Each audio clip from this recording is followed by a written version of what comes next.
Hi, and welcome back to The Good, the Bad, and the Anxious. I'm Rebecca, and I am here basically to document my journey to bariatric surgery and beyond, and now we're in the beyond.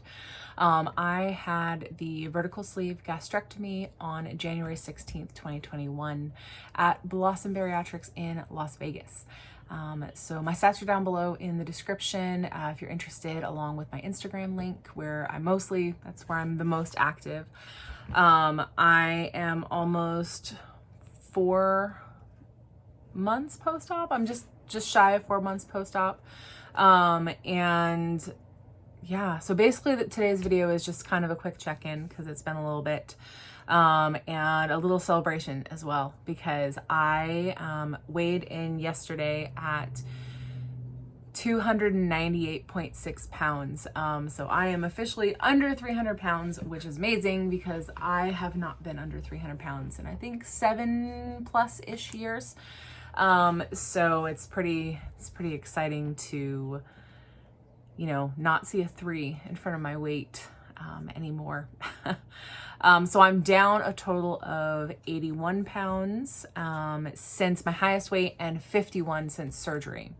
And I'm just really seeing that number, and then all of the non-scale victories that have been happening in my life, have really actually been my saving grace over the last few weeks, because there are some things that I've been struggling with, and knowing that there are like accomplishments that I can look forward to, that there are things like the non-scale victories that I can almost on the daily, I can find at least one non-scale victory for me. And it'll be like little weird things too. It'll be like, I'm trying to remember. I told my husband recently, I was like, oh, I didn't, like last time I couldn't lift that thing and now I can, or last time I couldn't wear that, but now I can. And it's just little things throughout the day that really kind of keep me going, especially when I'm struggling.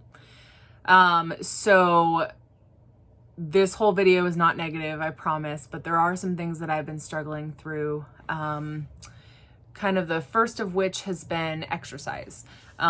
So there were a few weeks there where I was really exercising consistently. I was walking every day, sometimes twice a day, 2 to 4 miles a day walking, feeling really good, lots of energy.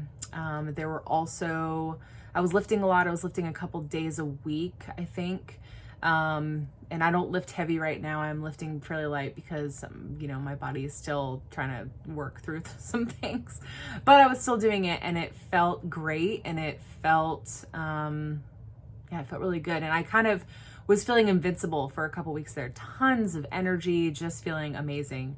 And then beginning of April, the motivation and the energy just sort of stopped.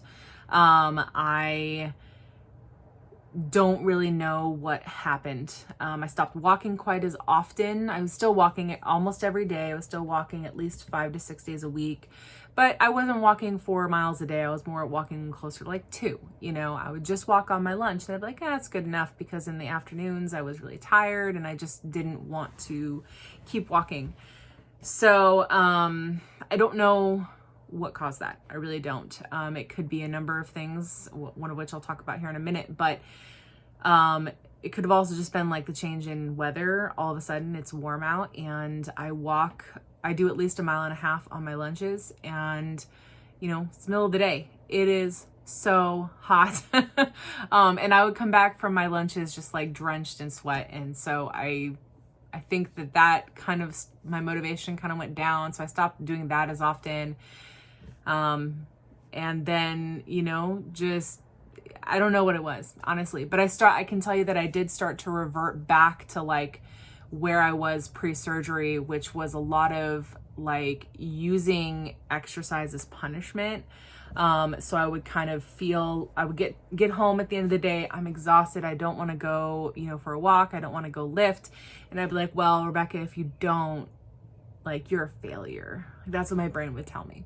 And so then it was like, I had to exercise to like punish myself for failing, or, like, oh, well, and it wasn't enjoyable. And that's not, you know, that's not how exercise should be. It should be a celebration of your body and the fact that you can move it and what it can do. Or it should be maybe like a means to an end, like a goal, like you're working on a marathon, you're training, whatever, but it should never be a punishment. And that is something that I'm still apparently working on. That means a few things I'm still working on, but that's one of them. But that leads me to my second thing, which has been the energy levels. Like I said, I'm still eating around 800 calories. My protein is anywhere from 80 to 90 or even 100 grams a day. And I make sure that I get minimum of about 90 ounces of water a day, but it can go a little bit higher. I've gone up to 120 some days. So that doesn't seem to be the issue. My carbs are still under 50 most days. Occasionally I'll have a higher carb day for whatever reason. But so that doesn't seem to be the issue, but who knows? But a couple weeks ago, my energy levels just kaputted.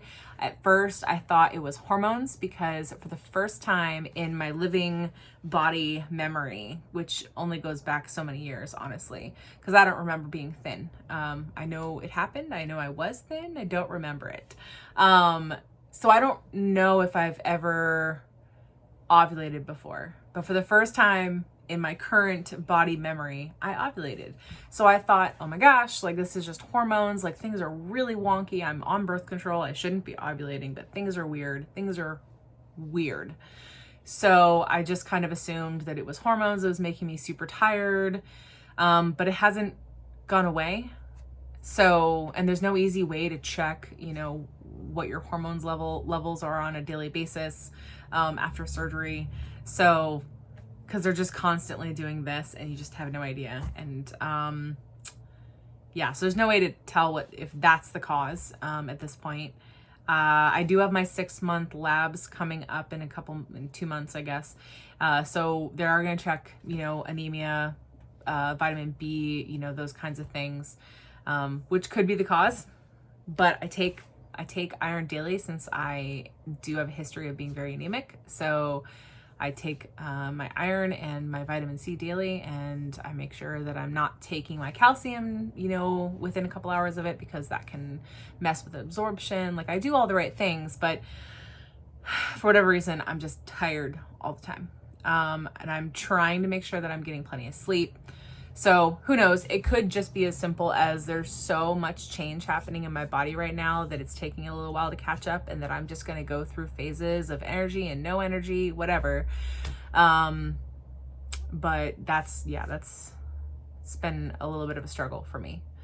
The third thing I've been struggling with is body dysmorphia, which if you've done your research on this surgery, bariatric surgery in general, then you'll know that this is something that people struggle with post-op.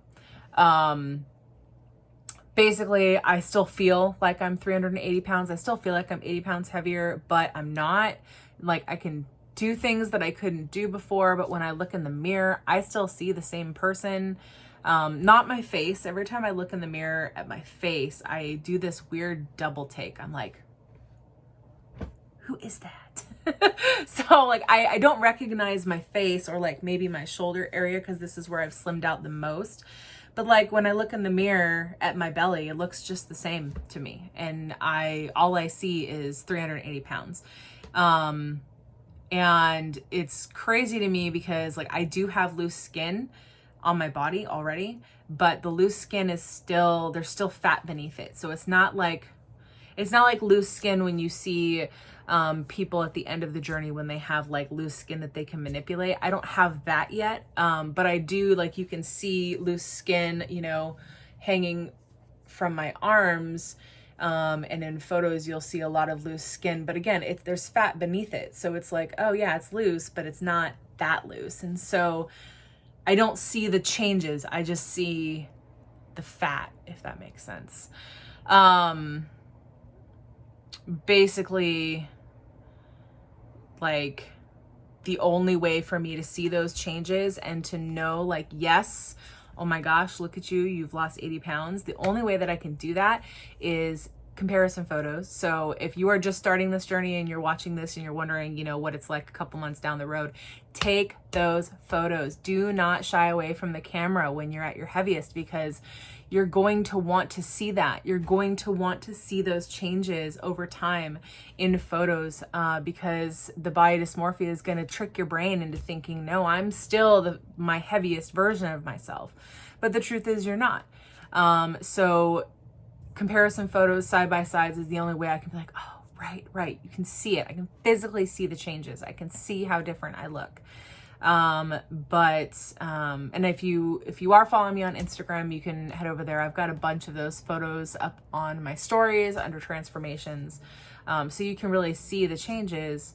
Another thing would be the non-scale victories that I have. You know, every time that I can sit cross-legged, that I can, I was exercising the other day and I leaned down and touched my toes without bending my knees, like no problems, just touch my toes. And I don't recall the last time I've been able to do that. So that was kind of fun. So those are the things that kind of keep me going and kind of help me push past some of the body dysmorphia. But on the other hand, there are other things, not just myself in the mirror. It's like none of my clothes fit. They're either too small, too big, somewhere in between, but like one day they'll fit me good and the next day they'll fit weird. You know, shirts that like that fit me weird in different none of my clothes fit properly. I feel weird in my skin and uncomfortable in my skin, and every single day I look different and feel different. And that really messes with you mentally. Being able to kind of humans, what do we strive for? We strive for homeostasis. We strive for things to be on even keel and to be the same. And this process is not about that. This process is literally about constant change. And I can tell you that unless you're ready for it, like, it's exhausting.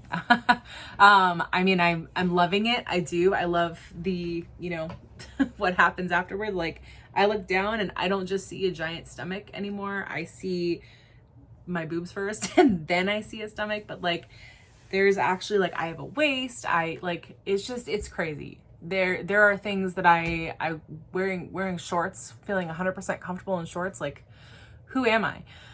But when you look in the mirror and your brain just sees the same person that you were, it's very disconcerting. So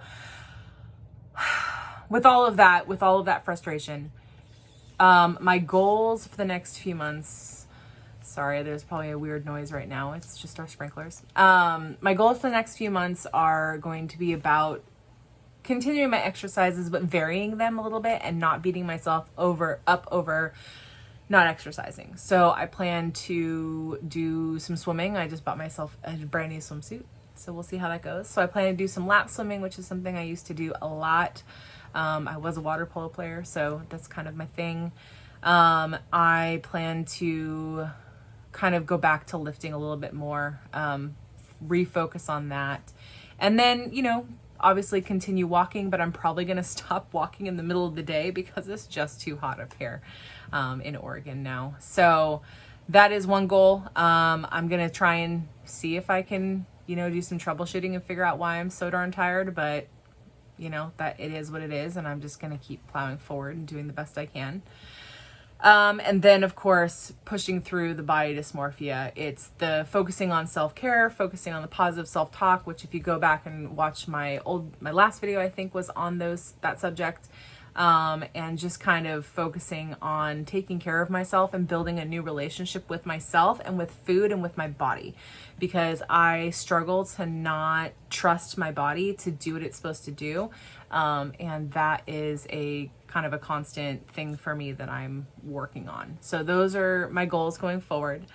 And that's about it for today. It's a nice and short video. I don't know when or what my next video will be about, but at the very least, I will definitely do a check-in video and just kind of let you guys know what I'm struggling with in the next few weeks.